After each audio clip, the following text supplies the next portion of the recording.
नहीं किया, बेचारे ने आगे बढ़ा दिया इंदिरा जी का। मगर हम तो समझते थे कि आप हमें सपोर्ट करोगे, तो हम तो बिल लेकर आ गए। अब आप गिराना चाहते हो भाई। तो वाजपेयी जी ये बात की कल्पना कर सकते थे। कांग्रेस पार्टी को हम लोगों से वाजपेयी जी बहुत अच्छे से जानते थे, क्योंकि 19 महीना जेल में रहे थे मान्यवर, वो बहुत अच्छे से पहचानते थे। और 84वां संशोधन इसने 26 तक फ्रीज कर दिया और 50 वर्षों तक 1976 से लेकर 2026 तक क्या रिकॉर्ड से हटाना है? प्लीज अध्यक्ष जी प्लीज, अरे बैठ जाओ, मैं बता देता हूं। तय करने दो, आप मत करें, प्लीज बैठिए। मैं इनकी इज्जत करते हैं, इसका सम्मान करता हूं माननीय अध्यक्ष जी। अभी से लेकर अंत तक अगर फ्लो के कारण कोई असंसदीय शब्द निकल जाता है तो आप स्वयं इसको हटा देना, इनको बोलने का मौका मत देना। मान्यवर 50 वर्षों तक 1976 से लेकर 2026 तक देश की जनता को जनसंख्या के अनुपात में प्रतिनिधित्व नहीं मिला। 26 में ये सीमा समाप्त हो। अब 26 में सीमा समाप्त होने के बाद अगर डिलिमिटेशन करते हैं तो डिलिमिटेशन 29 के पहले समाप्त नहीं हो सकता, क्योंकि परिसीमन आयोग का एक नियम है कि हर कॉन्स्टिट्यूएंसी में जाकर पब्लिक हियरिंग देना होता है।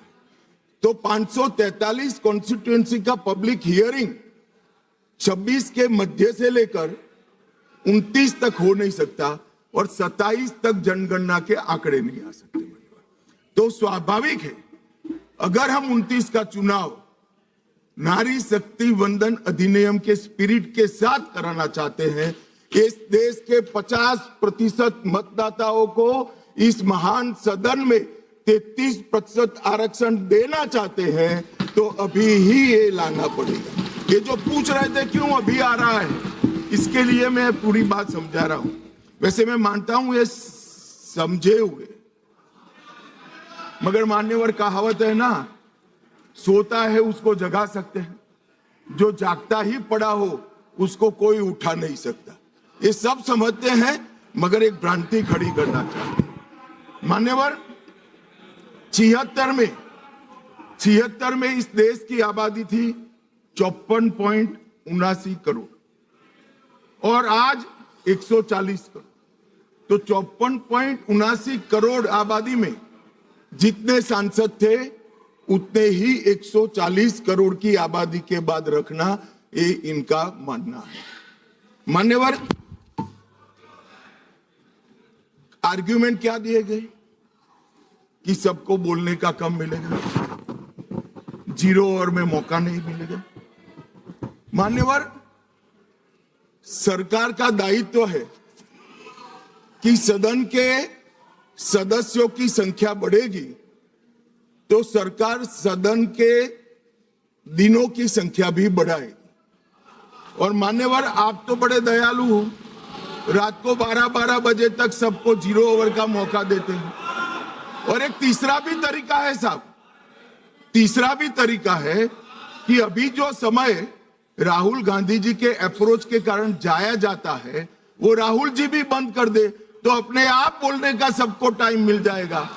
ये विरोध कर स्थगन करा कर जो समय बेकार कर देते हैं वो अगर वो भी बंद कर दे तो कुछ सरकार बढ़ाएगी, कुछ राहुल जी बढ़ाएंगे और कुछ आप बढ़ा लोगे, तो समय की चिंता किसी को करने की जरूरत नहीं है। मान्यवर परिसीमन आयोग वो एक प्रकार से संवैधानिक अधिकार है हर मतदाता को अपना प्रतिनिधित्व समान रूप से प्राप्त करने का, और 120% की वृद्धि होने के बाद ये कभी हो नहीं सकता कि एक समान। मैं तमिलनाडु का ही उदाहरण देना चाहता हूं। मान्यवर तमिलनाडु में 39 सीटें हैं। अगर डीएमके का मानकर हम इसी 543 सीट में आरक्षण करते हैं तो 13 सीटें महिलाओं के लिए आरक्षित हो जाएगी और 26 सीटें ओपन रहेगी। अगर 2011 की जनगणना के आधार पर करते हैं तो तमिलनाडु की सीटें 6 कम हो जाएगी, परंतु हम वो नहीं कर रहे। हम 50% वृद्धि हर राज्य की कर रहे हैं, जिससे किसी का प्रोरेटा नहीं। तो अब क्या होगा, 59% सीटों में 20 सीटें बढ़ेगी और 39 सीटें महिला ओपन रहेगी और 20 सीटें महिलाओं के लिए आरक्षित रहेगी। मान्यवर